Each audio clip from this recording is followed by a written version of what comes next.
지난달 31일 윤석열 대통령께서 국회에서 국가와 국민을 위해 긴축 재정의 불가피함을 거듭 호소를 하셨고, 지난 1일 비상경제 민생회의에서는 불효불급한 것은 좀 줄이고 정말 어려운 서민들에게 예산을 재배치하겠다라고 약속을 하시며 긴축 재정을 말씀하신 바 있습니다. 부총리님, 또 여쭙겠습니다. 내년 예산안은 656조 9천억 원으로 증가율은 2005년 이후에 가장 낮은 2.8%에 불과하도록 사상 초유의 긴축 예산으로 편성한 수준입니다. 지금 세계 경제는 둔화된 중국의 성장세와 러시아 우크라이나 전쟁 등으로 빠르게 수축되고 있어 수출로 먹고 사는 우리나라는 어려움에 직면해 있는데요. 지난 2일 통계청이 발표한 소비자 물가 동향에 따르면 10월 소비자 물가 지수는 113.37로 지난해 같은 달보다 3.8%가 올랐는데요. 7개월 만에 최고치를 기록했습니다. 그런데 이재명 민주당 대표가 현 정부의 건전 재정 정책을 비판을 하면서 정부가 돈을 풀지 않아서 경제 성장률이 떨어지고 경제 위기가 심화되었다고 진단을 하며 확장적 재정 정책을 통해 경기 부양에 나선다고 주장을 하고 있습니다. 이재명 대표는 현재의 경제 상황을 국가 부재, 재정 공백으로 규정하면서 나라 돈을 풀면 경제 성장률 3% 회복이 가능하다라고 주장을 하는데요. 이에 대해서 부총리님 어떻게 생각하십니까?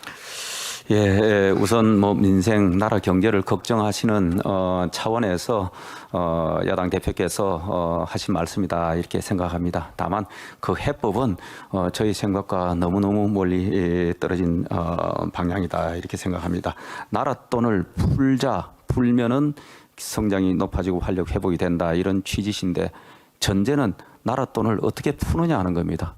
사실은 제대로 이야기하려고 그러면은 지금도 빚을 내서 나라 살림 살고 있는데 빚을 왕창 더 내자, 대규모로 빚을 많이 내서 풀자, 우선 이렇게 표현하셔야 정확한 거 아닌가 이렇게 생각을 합니다.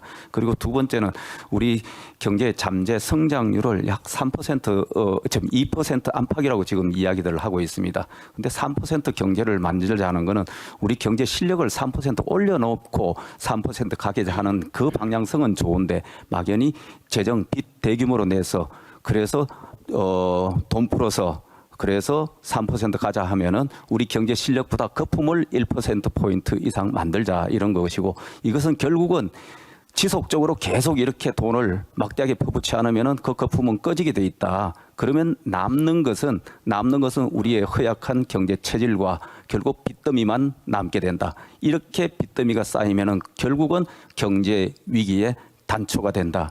이런 방식은 동의할 수 없다. 지금은 우리가 3%의 경제 성장률을 구가하려고 그러면은 바로 이 지점에서 우리가 경제 체질을 강화하는 소위 말해 생산성을 높일 수 있는 구조 개혁을 해야 된다. 그것이 바로 노동시장의 유연성을 높이는 노동 개혁을 해야 되고, 제대로 인력을 양성해야 되는 교육 개혁을 해야 되고, 이런 것들입니다. 그리고 공공부문도 정말 생산성이 높게 효율적으로 혁신을 해야 되고, 이런 부분들에 대한 개혁을 해야지 그것이 3% 성장을 해나가는 경제가 되지, 돈 풀어서 하면은 결국은 거품의 결과는 거품 꺼지고, 그러면은 정말 참담한 경제 실상으로 간다. 이런 경제 운영은 할 수가 없다. 그리고 막대한 빚을 내면은 그 빚은 누가 감당하느냐? 우리 뒤에 따라오는 젊은 청년들, 미래 세대들한테 빚더미를 넘겨주는 정말 무책임한 재정 운영이 된다. 그래서 못하고 있는 겁니다. 지금 현재 빚이 워낙 많이 늘어났기 때문에,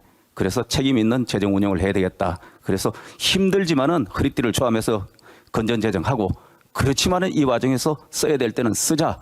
그래서 또 안에 대규모 지출 구조조정을 해서 거기에서 23조를 추가로 마련해서 지금 내년 살림에 정말 취약한 약자 복지 강화, 국민 안전 지키는데 이런 데 예산 대거 투입하는 이런 예산안을 만들었다 이렇게 말씀드립니다. 이재명 대표께서 내놓은 임시 소비세 공제, 청년 3만 원 교통 패스, 저소득자 월세 공제 3조 원 규모의 민관 협력 금리 인하 등 하나부터 10까지 전부 재정을 다 투입을 해서 쓰고 보자는 방안들이라고 여겨집니다.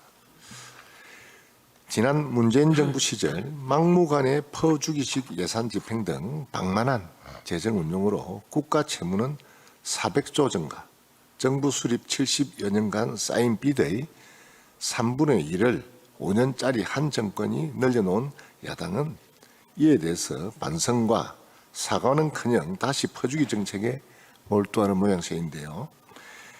지난달 소비자 물가 상승률이 3.8%까지 치솟은 상황에서 정부가 시장에 돈을 풀수록 인플레이션 현상이 심해지고 이에 따른 구축 효과로 인해 소비 위축 등 부작용이 더 나타나지 않습니까?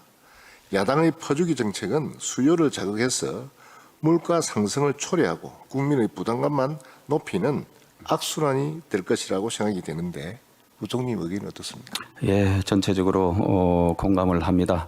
늘 정부는 5년 지나면 또 바뀌게 돼 있고 그래서 어느 철학을 가진 정부든지 간에 서로 공과가 있고 그거를 물려받아서 하게 되는 겁니다.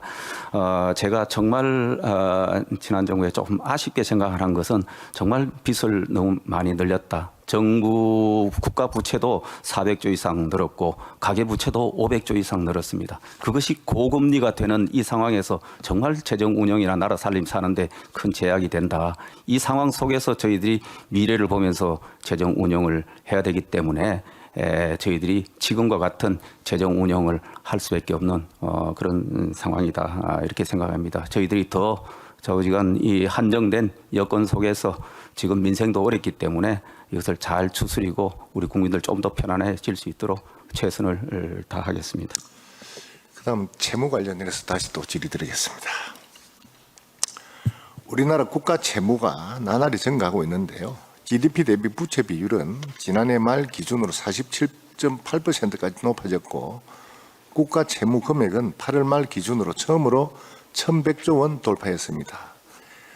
윤석열 정부 들어 긴축 재정을 통해 국가 채무를 줄여야 한다라고 했지만 국가 채무가 증가하는 이유는 뭐라고 생각하십니까? 예, 이게 빚은 국가 채무는 한번 사이즈가 커져 나오면은 이걸 바로 줄이기가 굉장히 어렵습니다. 우리가 재정 운영이 지금 우리가 R&D도 이야기하지만 곳곳에 재정을 일정 부분 좀 줄이기도 하고 늘리기도 하지 않습니까? 조금이라도 줄이는 것에 대한 저항감이 그렇게 큰 겁니다. 이게 나라 살림의 구조입니다. 그래서 빚도 늘어나오면은 국가 채무가 늘어나고 이 빚을 갚기 위한 또 그 지출도 또 늘어나게 되는 겁니다. 그래서 저희들이 더 많이 줄이고 싶어도 더 허리띠를 졸라매고 싶어도 나라 살림은 또 지출해야 될 여전히 국민들의 기대 수요가 있기 때문에 지금과 같이 한정되게 할 수밖에 없는데 정말 한번 빚을 늘리면은 그 다음에 어느 성격의 정부가 오든지 그 정부가 굉장히 부담을 또 지게 되기 때문에 저희들이 그렇게 해서는 안 되겠다 해서 지금과 같은 재정 운영을 하고 있는 겁니다.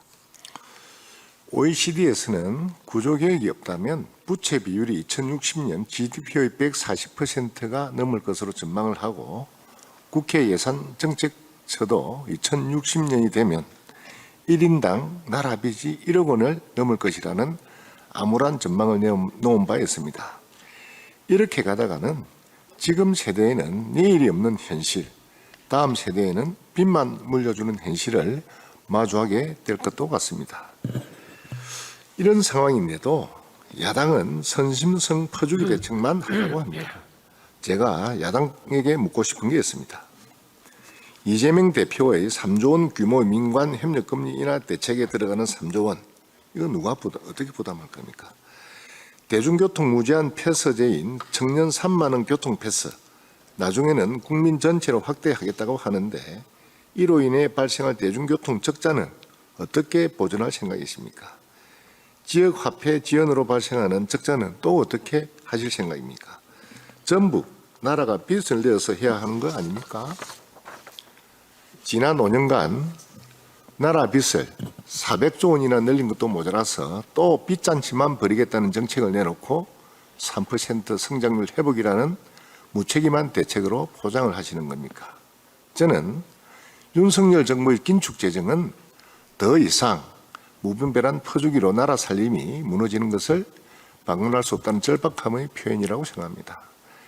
국민들은 장기간의 고금리, 고물가로 힘들어하고 있습니다. 선심성 퍼주기 정책이 아니라 재정 건전화를 바탕으로 우리나라 경제 성장률을 끌어올리고 구조 개혁을 통해 새로운 성장 동력을 발굴해야 한다라고 생각을 합니다. 부총님 이에 대해서는 어떻게 생각하십니까? 예, 의원님께서 지적하신 바가 바로 지금 IMF, OECD에서 대한민국 재정 정책 기조에 대해서 평가하고 판단하는 것입니다. 현재 재정 정책 기조가 옳다, 그렇게 지금 판단하고 또 구조 개혁을 강조하고 있습니다. 이제 조금 전에 국가 채무 말씀을 드렸는데 이제 가계부채도 한번 여쭤보겠습니다. 우리나라의 국가 채무뿐만 아니라 가계부채도 정말 위험한 상황인데요. 가계부채로 인해 많은 국민들이 힘들어하고 경고음도 갈수록 커지고 있는 상황입니다. 한국은행이 집계한 전체 가계빚은 지난해 3분기 1,871조 1,080억 원으로 사상 최고치를 경신했습니다. 이후 금리 인상 여파에 올해 1분기 1,853조 2,563억 원까지 줄었지만 2분기에는 다시 1,862조 7,809억 원으로 증가세로 돌아섰습니다. 우리나라의 GDP 대비 가계부채 비율은 작년 말 기준 108.1%를 기록을 했습니다. 대부분의 나라가 가계부채를 줄였지만 우리나라는 거꾸로 가계부채가 증가하고 있는 현실입니다. 이렇듯 가계부채가 증가한 것은 부동산 가격 폭등을 초래한 문재인 정부의 책임이라고 볼 수 있습니다. 문재인 정부가 출범하던 2017년 가계부채는 GDP의 92%였으나 2022년에는 108%로 16%포인트 늘었는데요. 오죽하면 지난 29일 당정대 고위 협의회에서 김대기 대통령 비서실장께서 젊은 층의 연끌 대출 투자 위험성을 언급하면서 가계부채 위기가 발생을 하면 지난 IMF 외환위기의 몇십 배 위력이 있을 것이라고 말씀을 하셨고 IMF도 29일 공개한 기자간담회 녹취록에서 한국의 나라빚 줄이기는 모범적인 반면 가계부채 비율은 가처분 소득 대비 평균 1.6배에 달한다라며 우려를 포함하였습니다. 부총님, 이 부분에 대해서 어떻게 생각하십니까? 제가 늘 강조하지만 가계, 기업, 국가 모든 위기의 출발은 과다한 부채에서 나오고 그걸로 인한 부담 벗어나기가 굉장히 힘들다. 그래서 그 길로 가지 말아야 된다. 그러니까 평소에 잘 해야 된다. 우리가 부채를 일으켜서 경기 부양을 하고 살림 살고 하는 것은 굉장히 쉬운 방식입니다. 그 방식을 우리가 쉽게 할 수 있으면 어느 나라든지 그렇게 하지 않았겠습니까? 그런 나라들이 우리가 얼마 전에 한 10여 년 전이죠. 남유럽 국가들이 전부 재정 파탄을 이루고 그것이 바로 과다한 빚에서 나온 겁니다. 우리가 그런 경제로 가면 안 되겠다. 그래서 다소간의 인기가 없더라도 지금은 이런 대책을 해야 되겠다. 다만 한정된 재원으로 제대로 된데 우리가 비효율적인 것을 조금 줄여서 우리가 약자 이런 부분에 써야 될 때 쓰자. 이것이 지금 우리가 재정 운영하는 방식인데 가계도 마찬가지고 정부도 마찬가지다. 그래서 이 부채가 늘어나는 부분에 대해서는 굉장히 경각심을 가져야 된다.